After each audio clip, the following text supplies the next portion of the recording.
I don't want no oil a-spoiling my shoreline. I like fish much better than crud. I like birds and things a-creeping and crawling. Won't trade no more oil for blood. The sun done give us all we need to make this country run. But that black demon oil's got us fussing and fighting, and I do believe it's time we was done. I don't want them nukes run by them kooks who think radioactivity is fun. No more three-headed frogs or kids with leukemia. Nuclear power ain't fit for a dog. The sun done give us all we need to make this country run. But that nuclear power's got us fussing and fighting, and I do believe it's time we was done. No nukes! Good morning, Toledo, and good afternoon, Columbus, and hello to those of you listening on the internet, wherever and whenever you are. My name is Joe DeMare, and I'm here with my incredible co-host, Rebecca Wood. Yes, together, Rebecca and I are going to bring you an unforgettable hour of radio called For a Green Future. For a Green Future is a show where we talk about ecology and the environment, and we talk about it in the ways that it affects you, your wealth, your health, your happiness, the wealth and health and happiness of your friends and families and pets and garden plants and goldfish and just pretty much everybody and everything, because we're all tied up together in this wonderful little wibbly wobbly ball called planet Earth. And we got kind of an interesting show lined up for you today. A little bit unusual. We have not one, we have but three guests, but I am also one of the guests, not included in those three, because it's been an incredible week. I went to New York City last week. People who were listening last week knew I broadcast from New York City. Then on Tuesday, I had to go to Columbus to testify against HB434. And so what I'm going to do is, after our little intro bit here, I'm going to read the speech I meant to give there in Columbus, because they basically gavelled me down and wouldn't let me give my speech. Figures. Yeah. So and then I was able to, after the show, after the movie Radioactive, The Women of 3 Mile Island, I actually interviewed some of the people who had just seen the movie, and I managed to nab two of the people who were in the movie. And so I have 3 interviews lined up there. And then once those interviews are done, we will hear from our wonderful, wonderful advertisers and patrons. And then, Rebecca, what will we be talking about after that? Mountains. They're tall. Mountains are tall. Okay. It's good. International Mountain Day. I'm not Really? making this stuff up. There is there's a tree day and an International Mountain Day. All right. Let's hear it for mountains. But I wonder if there's an International Valley Day too, or just maybe not. It seems only fair. It would, yeah. Then after we hear from Rebecca, we're going to hear some ecological news. So we got some interesting stories to hear there. And hopefully at some point we're going to hear from you folks at 866-909-1007. That's 866-909-1007. And I wanted to start today talking about just a little something, basically what I had for supper last night. Because what I had was, in my garden, I have a garden, right? And I also have a compost pile. And growing out of my compost heap this year was a volunteer squash plant that I did not plant. And I actually ate one of the squash, or half of one of the squash, last night for dinner. And it was delicious. And it just made me think about the idea that what went into that compost heap were nutrients like phosphorus and calcium and stuff from all over the world that got shipped to my house, and I used it to make food, and then threw the scraps into this compost heap. And so every bit of the nutrition in that squash literally came from my own food and then from my yard once it was turned into compost and the plant grew out of it. And I just thought, how cool is that? And in a green future, so I literally had a taste of the green future, because the way we're doing it now, where we're shipping nutrients from all over the world, dumping them on our fields and then taking them off our fields, and then most of the nutrients get put into the sewage treatment plants, which dumps them in rivers or creates sludge that's usually kind of toxic because it's got heavy metals and stuff, and that gets dumped into landfills. And so we're throwing away literally most of the nutrients that we need to keep this planet functioning as an ecosystem, the calcium and the phosphorus and everything. The carbon that went into my squash, of course, came from the air, which was nice, but it was just nice to have this little delicious taste of the green future. And it's just a nice reminder that it's not only possible, but it's delicious. We keep making that point that the green future is actually better. It tastes better.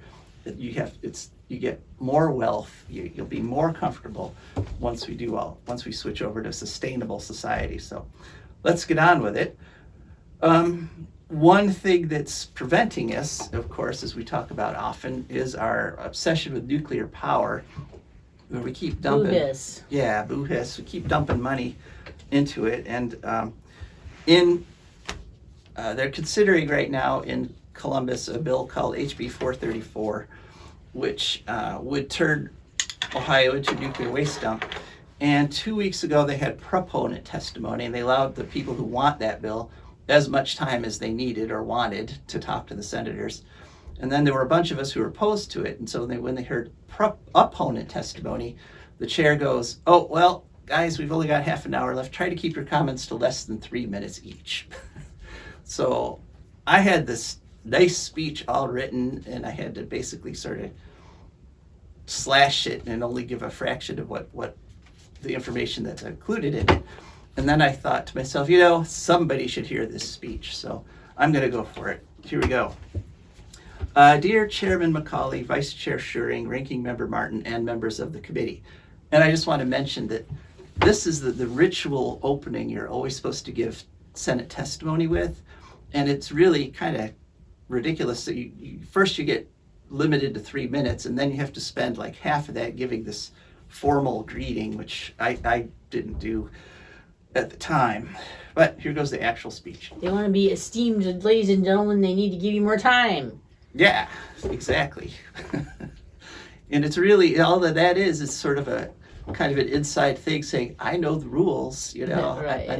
I'm not just some random citizen who's like, God forbid. Yeah, who's like trying to give you information. I'm somebody who's on the inside somewhat. So yeah, I didn't use the formal greeting when I had my 3 minutes.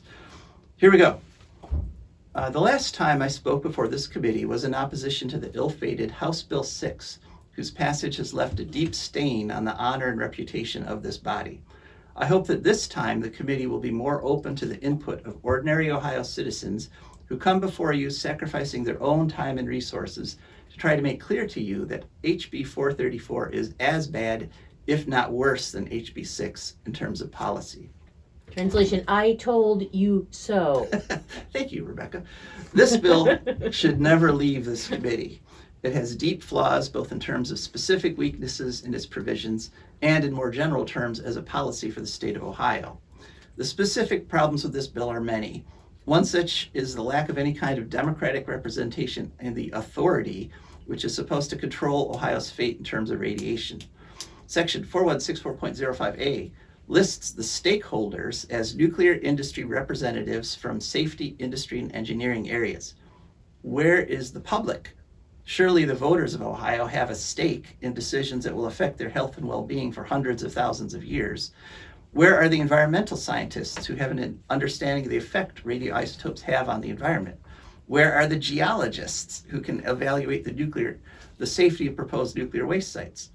The assumption here is that people in the nuclear industry with bachelor's degrees know better than anyone else what is best for everyone.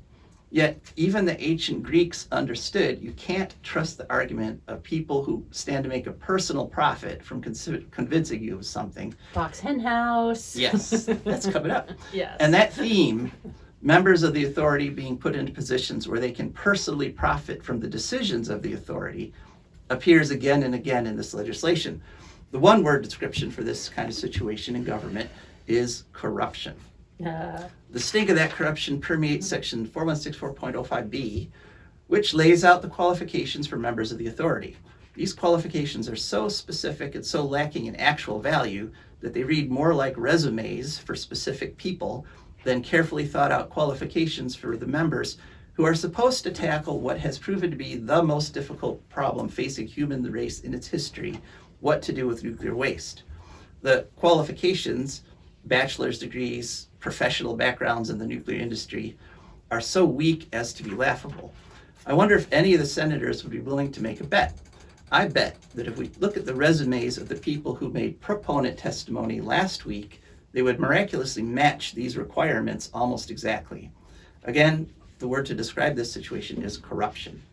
That corruption is actually enshrined into law in section 4164.08. This section allows members of the authority, who by law have to be nuclear industry insiders, to keep their jobs and executive positions in that industry even as they serve on the authority. This is literally the fox regulating the hen house. I would like to ask the senators if they consulted the Ohio Ethics Commission on this section of the legislation. I doubt it, because the bill reads as if it were written by the very same people who stand to benefit from it. There are many references to isotopes in this legislation. One of the purposes of the legislation and the authority is to promote the production of isotopes. I should not have to be the one to tell the Senate this, but every single atom in the universe is an isotope. Some isotopes are stable and relatively benign. Some isotopes are unstable or radioactive and dangerous. Simply calling for the production of isotopes is nonsensical. And again, it suggests this law was written by people without a basic understanding of the problems of nuclear power.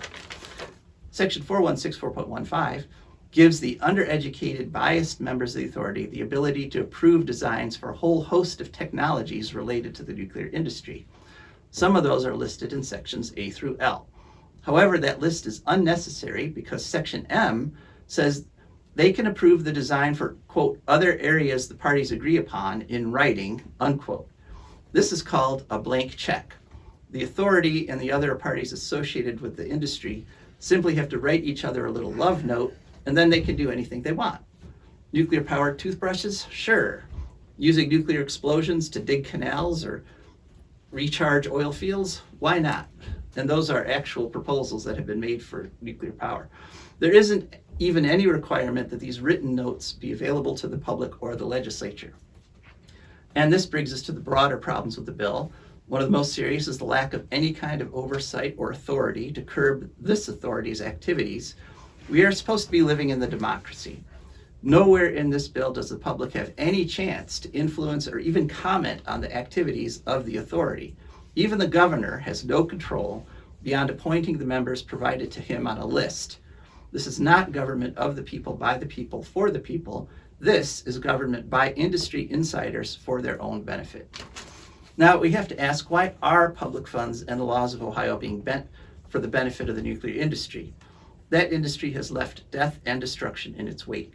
I wrote this testimony in New York City after just having watched the world premiere of the documentary, Radioactive, The Women of 3 Mile Island.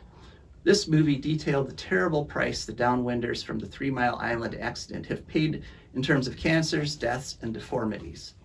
Despite the government's claim for decades that there were no health effects from that disaster, the movie showed people who lived in the plume of radiation from that meltdown have some of the highest cancer rates in the nation. The people surrounding the Hanford nuclear facility have similarly been cursed with death and disease. Coldwater Creek is another example.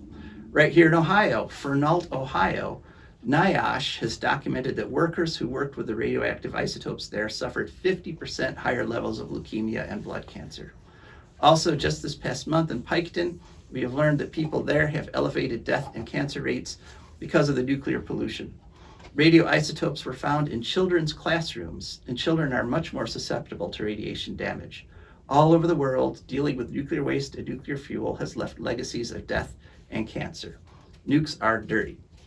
Nukes are also dangerous. The nuclear industry used to claim nuclear power plants could not melt down. There were simply too many redundant safety features. In fact, in a lie typical of the nuclear industry, they maintained for years that 3 Mile Island had not melted down. Then came Chernobyl, and that disaster was dismissed because it was a graphite-cooled reactor. Then came Fukushima, and the whole world saw the myth of the meltdown-proof reactors explode 1,000 feet into the air. Now we are being told so-called advanced reactors cannot melt down. This is also a lie. Sodium-cooled reactors have the basic problem that sodium catches fire and explodes if exposed to air. The Fermi 1 nuclear plant, which was just a few miles north of my home in Bowling Green, was a sodium-cooled breeder reactor that had a partial meltdown and nearly wiped out Detroit, Toledo, and Lake Erie. Many of the new reactors' designs are retreads of designs that were created in the 1950s and abandoned because of safety concerns. Nukes are dangerous. Nukes are also expensive. The advanced NuScale sodium reactors just made headlines because before it has even gotten off the drawing board, costs have doubled. Municipal utilities that signed up for power from NuScale because they were promised cheap power are now scrambling because suddenly they've committed to buying nuclear electricity at 5 times the cost of wind or solar. Once actual construction starts and the inevitable problems with design and revisions occur, costs could double or triple again. This is not idle speculation. The only advanced reactors in the US under construction are the Vogtle reactors. They are a decade behind schedule and $16 billion over budget. This story is repeated over and over again all over the world. The old Olkiluoto reactor in Finland, the Sizewell reactors in the UK, Southern Energy's reactors, which were never completed, thank God, all over budget and behind schedule. So, as senators, you have to ask yourself, why are we supporting an industry in this legislation which delivers dirty, dangerous, and expensive electricity when other technologies like wind and solar are today, right now, all over the world, delivering clean, cheap, safe, reliable electricity? Don't you care about the people of Ohio who would have to foot the bill for this bad policy? The IEA in October 22 says that the wind and solar energy will become the largest sources of electricity on Earth by just 2025. Nuclear, coal, and natural gas are declining and will continue to decline.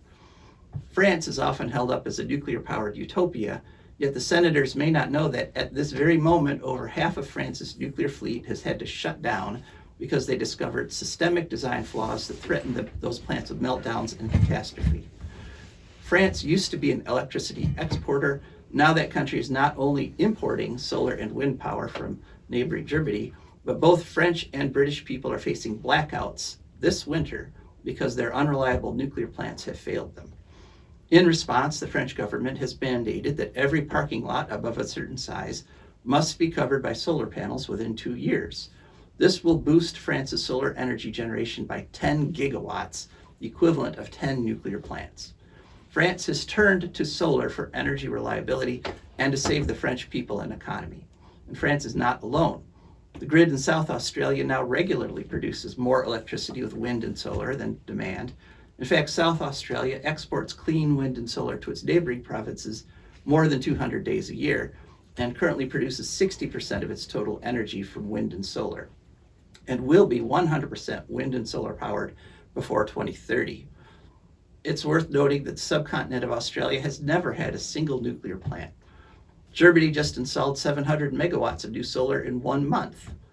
And so far in 2022, according to the Energy Information Agency, Kansas generated 45% of its power from wind alone, South Dakota generated 52%, and Iowa has generated 60% of its power from wind alone. Other states have embraced wind and solar and are surging ahead of Ohio, leaving us with our backwards energy policy that promotes nukes and coal while prohibiting wind and solar. We are floundering in radioactive dust.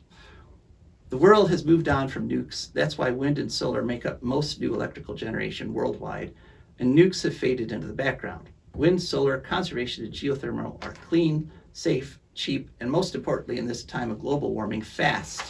That's where we should put our focus and resources, not nukes. In conclusion, I'm saddened to inform the committee that Just over 1 year ago, my wife passed away from endometrial cancer. It was discovered late, and she was given only a few weeks to live. She was offered radiation therapy. We researched it and found that radiation offered only the possibility of a few more weeks of life, and those weeks would be accompanied by incredible pain and suffering. Instead, we fought the cancer with diet and exercise for almost a year until we were able to enroll in a clinical trial. We went to Mass General in Boston, where she received treatment with a genetically engineered virus that attacked the cancer cells directly. That therapy gave her several months of steady improvement with no side effects. By that time, the FDA had approved an immunotherapy treatment, which again gave her many more months of high-quality life. Genetic engineering and immunotherapy are the treatments of the future for cancer and other diseases. Nuclear medicine has had 75 years to cure cancer. It hasn't, and it never will. Committing Ohio to an irreversible policy of nuclear power and nuclear medicine is like trying to develop a more efficient whale oil lamp. No nukes. Right. That was it. That was what they wouldn't let me say to the whole committee. And like I said, that was I about. can see why you were sassy. Yeah, I was sassy. I tried to be. So, thank you all for listening to that. And if you have any comments on it, give us a call at 866-909-1007. Now, the next thing I was doing last Sunday was I went to New York City to watch the premiere of Heidi Hutner's film, Radioactive, The Women of 3 Mile Island. And we've talked about that film before. Just incredible. And I was asked by Libby Halevi, who has a podcast, a long-running podcast called Nuclear Hot Seat. She asked me to interview people after the movie and get their impressions. So I'm glad that she asked me to do that, because otherwise I wouldn't have. And here's 3 of the interviews that I managed to get. I actually snagged 2 of the people who were in the movie. But let's give a listen to what people said about Radioactive, The Women of 3 Mile Island. Hi, my name is Anna Aldrich. What did you think of the film? I thought it was an excellent film. I think it told the stories very powerfully, and these stories are critical to be telling. Mm-hmm. And was it what you expected when you went in? Yeah, I think it was what I expected. My understanding of the film was I was going to be showcasing these women's stories and showcasing the truth that has been covered up until now, and I think it did a really great job of communicating that.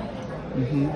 It uncovered the factual truth, but it also kind of uncovered the sort of the human dimension, wouldn't you say? Would you agree with that? Oh, absolutely. I think one of the moments that really stood out to me was at the end when one of the women said she didn't want to see the map because it was something she knew to be true even without that scientific map showing where the cloud was. And I think that was a really powerful dimension as well, as sort of the scientific but as well the emotional truth and the lived experience.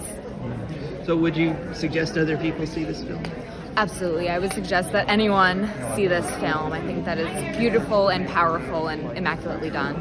Thank you. Yeah, thank you. Recording here. Hi. Oh, you're recording me. Well, yeah. Okay. It's an interview. Okay. Yeah. So could you just tell us your name and, do you have a connection with 3 Mile Island? Yes. My name is Michelle Lefevre Quinn, and I was part of the news team that broke the story to the world about the 3 Mile Island nuclear accident. Right. And you had some pretty intense footage in there in terms of your experience at the time. It was a very frightening experience. I was a young reporter just out of college. It was my first job in radio. And I didn't know much about nuclear power at all. In fact, I knew that there was a plant 3 Mile Island, and I was aware of them because as the new reporter, I would write the public service announcements for the radio station, and I would get these news releases from 3 Mile Island Alert, which was the anti-nuclear power group. So that's what I knew about 3 Mile Island. That was about it, Right. And then the day of the accident, we came in. We did the morning news. I co-anchored the morning news with Mike Pintek, and the day started just like any other day. The first thing I would do when I come in at 6 in the morning would be to call the various counties to see if there were any incidences overnight or occurring. And at that time, nothing happened, even though the accident we now know had occurred. a little after 4 in the morning, but at 6 o'clock, they didn't know anything. It was about 8 o'clock in the morning when our traffic reporter, Captain Dave, contacted us on the CB and said, I understand there's fire trucks going to 3 Mile Island, and you may want to investigate it. And he also said to Mike, he said, and by the way, there's no steam coming out at the towers. And Mike said, I know, Unit 1 is shut down for daily maintenance or whatever it is that they usually do. And when he said there was no steam coming out of either of the towers, that's when Mike knew. He knew enough about nuclear power that something was wrong. Back in those days, we used to have to get 2 verifications before we ever reported anything. So he directed me to right away call Dauphin County Emergency Preparedness. And while I was doing that, he had the phone book out and was calling 3 Mile Island. I confirmed from Dauphin County Preparedness that yes, indeed, fire engines were dispatched to 3 Mile Island. He, meanwhile, got the operator at 3 Mile Island, and she was so flustered, she patched him into the control room. So he was speaking directly to control room operators who said, we have a problem, I can't talk. You need to call Metropolitan Edison Company in Reading, Pennsylvania, which was the operators of the plant. Mike called right away, talked to a gentleman by the name of Blaine Fabian, who did verify that there had been an incident at 3 Mile Island, but there was no danger to the public. So that's what he reported at 8:25, and that's when the public first learned that anything had happened. Right. And do you think the movie did a good job of catching the emotions at the time? Oh, it definitely did. The 4 women are just amazing women for sticking to it, trying to get the truth. I teared up a number of times, and as a young reporter at that time, I was petrified. It was Friday when everything went crazy. My boss sent me up to the state capitol to monitor what the government was doing. And when Governor Thornburg ordered the evacuation of pregnant women and preschool-aged children, as a 22-year-old, I was absolutely petrified. The newsmen in the Capitol newsroom were immediately evacuating their families. And I am there, standing there thinking, what the heck am I doing here? I have no idea what exposure is happening to me, and will I ever be able to have children? Mike Pintek, my boss, came to relieve me about 7 o'clock that evening, and I looked at him and I said, Mike, what should I do? And he told me years later he had never seen such fear in anyone's eyes. And that was when I went back to my apartment in Hershey. I left Saturday morning and went to Philadelphia because I just couldn't handle it. It was just so frightening and scary. I was saying goodbye to my friends. My friends were leaving to New Jersey. We didn't know whether we'd ever see each other again. But when I got home, I had time to think. By Sunday, President Carter had shown up, and I realized I couldn't. If I wanted to be a reporter, I had to go back, and I had to do my job, and I had wanted to be a reporter. So I got in the car, showed up at work Monday morning, and Mike told me, he said, I had no idea whether you were going to show up or not. He said, I didn't care. But he did advise me to pack a bag, and so for a month I drove around with my bags packed with clothes from all 4 seasons, because if you're evacuated, you might never come back again. Right. How many stars would you give the movie? 5 stars. It's emotional. I think especially for people who lived the experience, it is extremely emotional to go back over it. And that's why I have always vowed that I never want to be near a nuclear power plant. I don't want them operating because of what it did to all the people in the community. I moved away from the area in 1985. Fortunately, I was pregnant, and it was before they started Unit 1. I don't know if I could have handled that if I was there when they restarted Unit 1. But I came back about 6 years ago, and when I started seeing the incidences of cancer, I said, something's going on. So I am so thrilled that Heidi spent the time to talk to so many people and get the scientific data to back her up.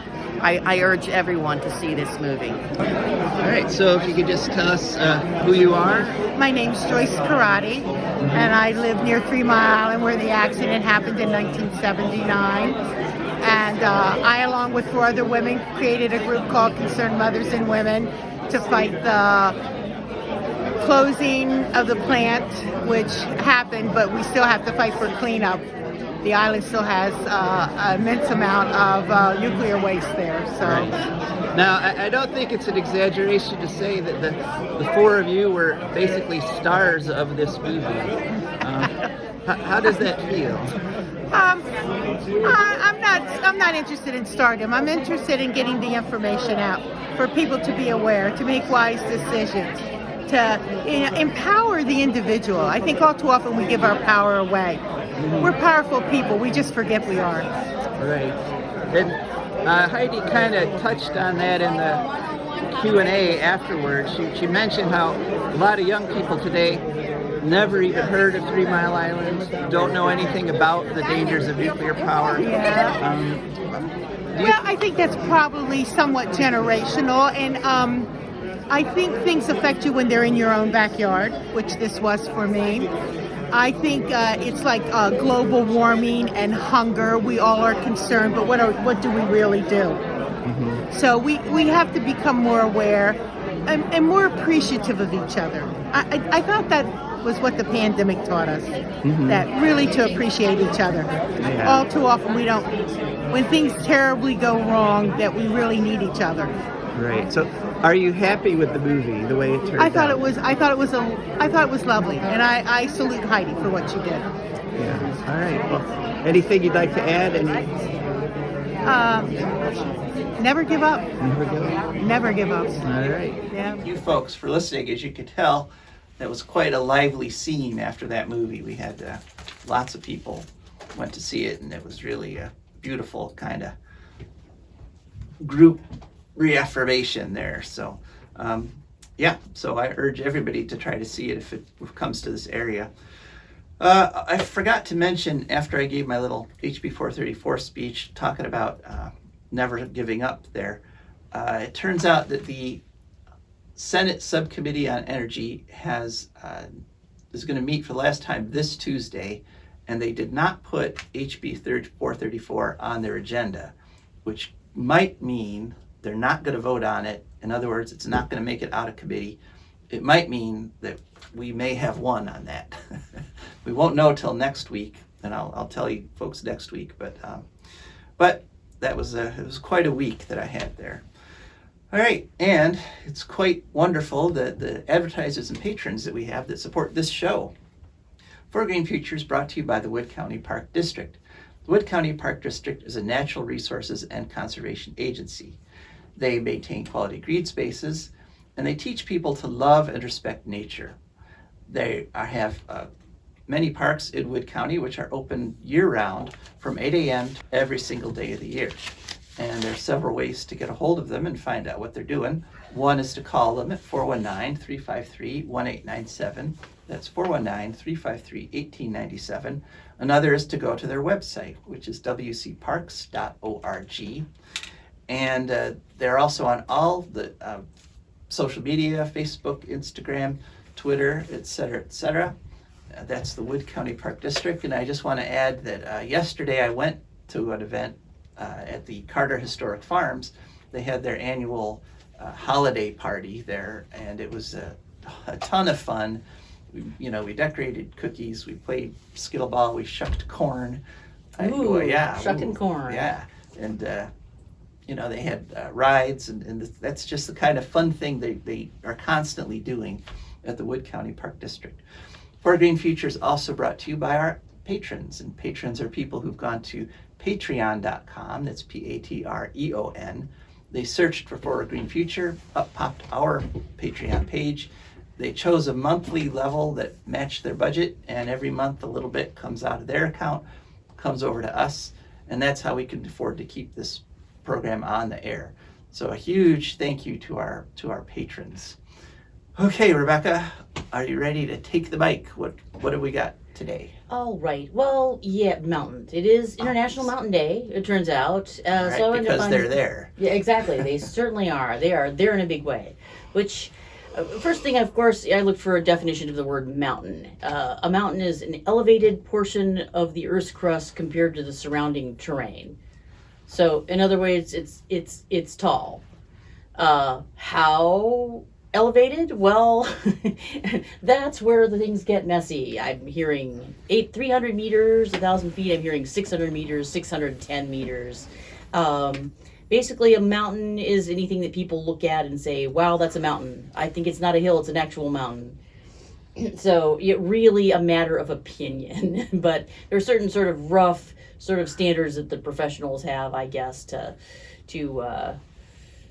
just sort of just for working purposes, basically. Right, the Oxford English Dictionary said it has an altitude which is impressive or notable relative to adjacent elevations. So there has to be a wow factor. They're tall and they have a wow factor. It's indefinable. There are a few occur in isolated summits, but mostly mountains occur in ranges. They like to hang together. They're formed by tectonic forces, erosion, and or volcanism. And once the mountain building process winds down, then you get the weathering through slumping, something called slumping. I think it is pretty much what it sounds like. Other forms of mass wasting, as well as erosions by rivers and glaciers. So the highest on Earth is Mount Everest at 29,035 feet. And the highest above sea level, the highest in the solar system is Olympus Mons on Mars at 69,459 feet. The UN recognizes 7 classes of mountains according to size. So, you got your class 1, class 2, blah, blah, blah, class 7 mountains, depending on, mostly on how big they are, basically. And the Earth's land mass is about 24% mountains. I had never thought about that. Eurasia has the most mountains, Africa the least, in total percentage of the continent. Mountain ecosystems have altitudinal zonation, meaning they're sort of like my apartment. The heat is very different. It's old, so it all kind of depends on where you're at. It has microclimates. There tends to be, in addition to sort of being stratified by where the wind hits and how high up you are, you also get more in dry climates. You also have more precipitation in the mountains, so that creates sort of a complex interplay. It's not just colder stuff as you go up. No, it's more complicated than that. And this creates ecological systems called sky islands, because they're just kind of isolated, and the organisms who live there would have to go longer than they're capable of going to reach another place where they could live with the same conditions that they like.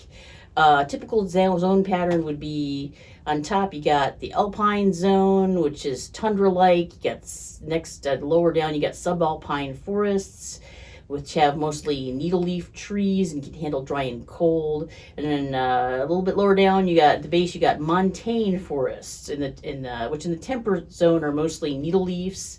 But in tropical areas, they can be broadleaf rainforests. Why is this important? Well, ecologically speaking, in addition to having actual food grown on mountains in some cases, and in addition to the tourism, the money that they make for the local people, the planets are, quote, the mountains are the planet's water tower and provide 60 to 80% of our water.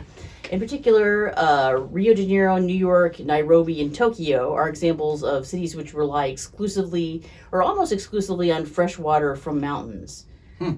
I wonder which mountains are those. I don't know about any of these mountains near these cities. But for New York, it's the Adirondack Mountains. Yeah, that makes sense. Yeah. Okay. I've What's actually, near Nairobi or Rio? I have no idea. I don't know if I should admit this Tokyo. on the air, but I've actually skinny dipped in the New York City Adirondack Reservoir with my wife on our honeymoon. That sounds fun. It was fun. Yeah, it was Yeah. nice. I'm sure no one suffered from it. Right. Okay. Well, that's cool. So I had no idea that mountains there's more to them than you think. provided more than half And the also water. less. They're just very big. Yeah. All right. Well, thank you, Rebecca. That's their whole deal. They're big. Yes, they're big, big and old. Yes. All right, on to ecological news, and we're pacing this episode pretty well, despite the unusual first half there. So, first story, we go to Ann Arbor, Michigan, where the city council is considering a gas ban. That is, they want to make it starting in the like September of 2023. They're trying to pass a law that says no new buildings can use natural gas as a way of, you know, fighting global warming. And there's a story in mlive.com dated December 7th. Ann Arbor gas ban proposal draws mixed reactions from builders, climate activists. Kind of a misleading title because all the climate activists they quoted are like, this is great, let's do it. Now, there's a fear, okay, it turns out they got some public comments from people opposed to it, mostly builders and unions, and they're afraid that this will push development out of the city, out to this, the surrounding suburbs, because people won't actually build in the city if they can't use electrical gas. There's also a little bit of fear that it could put a strain on the electrical grid in the city. But that really shouldn't be a fear, because if you use the electricity for heat pumps or geothermal heating, then you actually don't use any more electricity than you would for a natural gas plant with blowers, because the natural gas furnaces are so inefficient compared to the geothermal that but if you use the electricity to do what they call resistive heating, in other words, you have a heating element like in your stove and you blow hot air over that is an extremely inefficient form of energy, and that would mean using a ton more electricity. But all you have to do is make sure you do it right. So they've postponed this decision until March 7th. They're going to have a working group meeting on it on Valentine's Day, February 14th. But the one thing that they did do is 8-0, they passed, they got rid of all building restrictions on solar panels in Ann Arbor. So now people can put solar panels right in their front yard if they want to. And it's all part of Ann Arbor's law saying that the city needs to be carbon free by 2030. So that's nice. Let's hope they make the right decision and go ahead with this natural gas ban. Yeah. From Ann Arbor, we skip over to Scotland, and the new civil engineer on November 30th had a story. Scottish small modular reactor plans to be blocked by government, which is okay. Yeah, hooray! Block those little suckers like whack-a-mole. Yeah. The Rolls-Royce company is filling in the role of Bill Gates here in the United States. They have a plan for these small modular reactors. They're trying to get people to invest in them. And there was a plan, there's an oil refinery in Scotland, the Grangemouth, which is located on the Firth of Forth, which I actually don't know what that means. Perhaps it's a body of water. Oh, thank you, Rebecca. And they wanted to use a nuclear reactor to power an oil refinery. That was the plan. It's like, let's just pile all this nasty stuff up together. And the Scottish National Party, which is in control of the government there, basically said no nukes. Renewables, storage, hydrogen, and carbon capture provide the best pathway to net zero. So let's hear it for rationality in Scotland. Wahoo. And Rolls-Royce has targeted 4 sites to stick these modular reactors in, most of them not in England, because, why put a reactor in your own country when you could stick it like over in Ireland or Scotland? But it just reminds me, I used to live in Buffalo, and there was a fellow there that had a kilt shop, and his catchphrase was, if it's nae Scottish, it's crap. And those plants are nae Scottish that they got. Right, those plants are definitely nae Scottish. So kudos to Scotland. Then jumping over to California and just talking about the continuing threat there, that California is going to outlaw solar power at the behest of Pacific Gas and Electric. There's a story in environmentamerica.org on December 9th. Environment California submits letter on behalf of 173 groups calling on Governor Newsom and the California Public Utilities Commission to save solar power. And there was a really horrible proposal that got stopped But now Pacific Gas and Electric came back with a slightly less horrible, but still horrible proposal.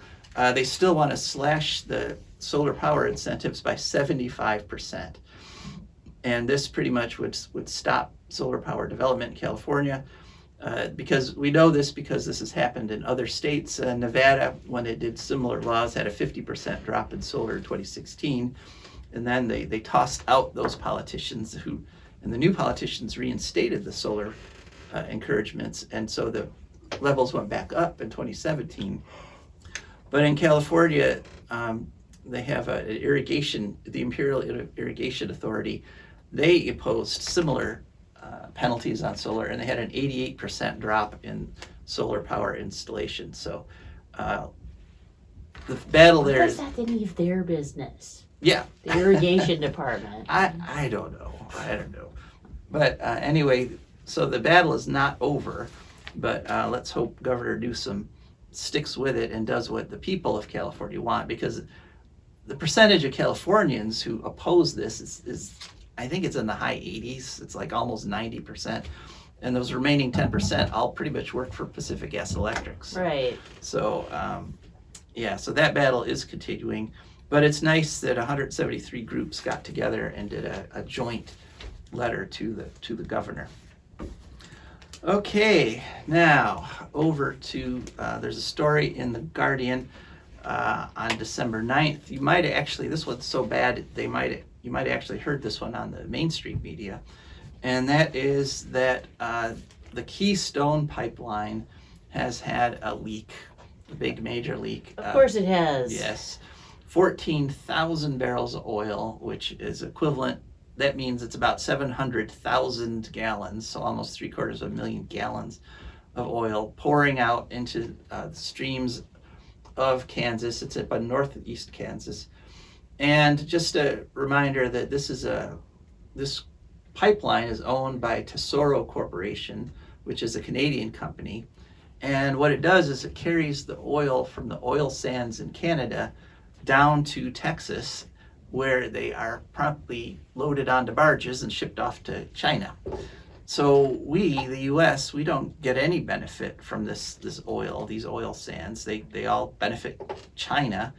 And this is one of, there's been 22 other spills on the Keystone Pipeline since 2010.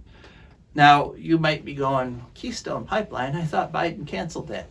Well, what Biden canceled was the Keystone XL pipeline, which was sort of a second feeder line.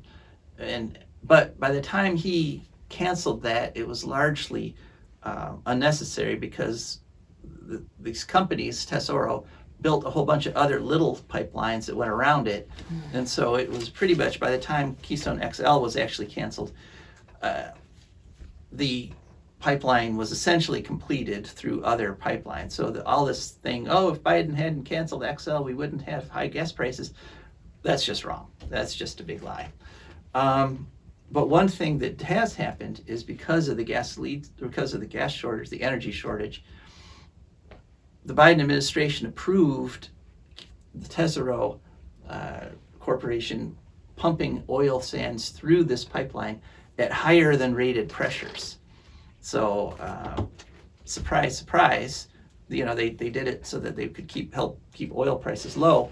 But, physics kind of got in the way. If you pump it pressures higher than your pipeline is rated, the lesson here is the pipeline will explode. And this is just one of thousands of oil spills that have happened.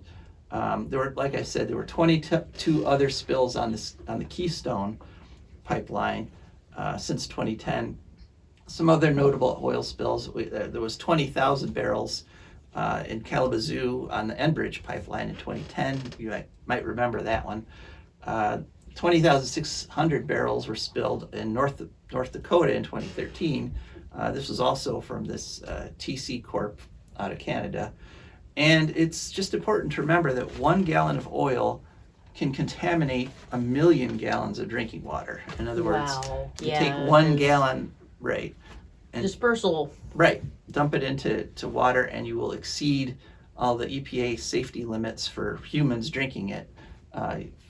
So it's essentially like 1 gallon of this stuff into an Olympic-sized swimming pool, and that makes the water undrinkable. So so it's terrible, and it's exactly what all the protesters said would happen. And we know this is happening. And that's it. Wow, that's everything I had scheduled to talk about today. We still have time for a quick call at 877-909-1007. And I just want to thank everybody for listening. And this has been quite a week in terms of environmental stuff for me. And I'm happy to be able to kind of share this journey with you folks. And it's really, I think, essential that we get this kind of information, like Heidi's movie, Radioactive, the Women of 3 Mile Island. It's essential that we get this information out because there is so much disinformation. I mean, as soon as I posted about this movie on Twitter, the pro-nuclear trolls jumped in and were like, oh, you can't prove anything. 3 Mile Island didn't hurt anybody. And I just had to keep, I found a really good study in the journal Nature that basically showed, by looking at the genetics of people who were exposed in 3 Mile Island, they were able to document that these people had a massive radiation exposure. So the official story for the last 40 years has been there's almost no radiation got released. I have an update, 2 different conflicting definitions which I've gotten from people I know about the word clad. It turns out it's not clade, it's pronounced clad. Oh, clad. Okay. Clad. Good. Okay, what the heck is a clad? A friend of mine who has a medical degree says that a clad is any sort of grouping that's outside traditional taxonomy. Okay. But then I asked an actual entomologist and my friend Julie, and she said that a clad is an organism and all its offspring. So if you leave out an ancestor, or if you have some of the descendants missing, it's not a clad. Oh, all right. So clad is kind of like a clan almost. Something, yeah. Okay. All right, cool. All right, well, let's see. We just have a couple minutes left, and I just want to remind everybody that if you want to make any comments on the show, you can text anytime at 419-973-5841. Weigh in on what you think a clad is. Yes. You think you're part of a clad. Right. Also, you could send us email to joe@joedemare4agreenfuture.org. That's JOEDEMAREFOR, agreenfuture.org. Oh, and I just want to say, I had an experience. I was at a restaurant, and I was eating with a friend, and we were chatting, and a guy came up to me and said, "Are you Joe DeMare?" And he said, "I recognized your voice."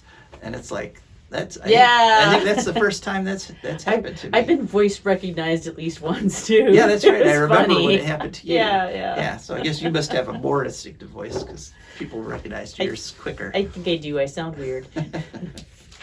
But so I'm just very happy to be able to bring this show to you folks every week. And any suggestions, any comments, we'd really like to hear it. And last week on our podcast, we actually got up to number 58 in the news category. We had like hundreds of downloads. And so thank you everyone who's listening on internet. We really appreciate you folks. And I think that's it. I think that's it for this show. Josh, we got our theme music queued up here. Mm-hmm. All right. So thanks everybody for listening. We will be back next week with our last show of the year. So looking forward to that. And this is Joe DeMare. And Rebecca Wood. And we are signing off.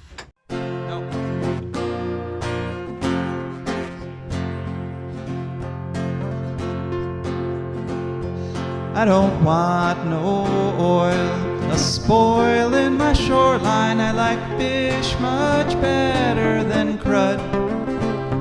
I like birds and things, a-creeping and crawling. Won't trade no more oil for blood. The sun done give us all we need to make this country run. But that black demon oil's got us fussing and fighting, and I do believe it's time we was done. I don't want them nukes run by them kooks who think radioactivity is fun.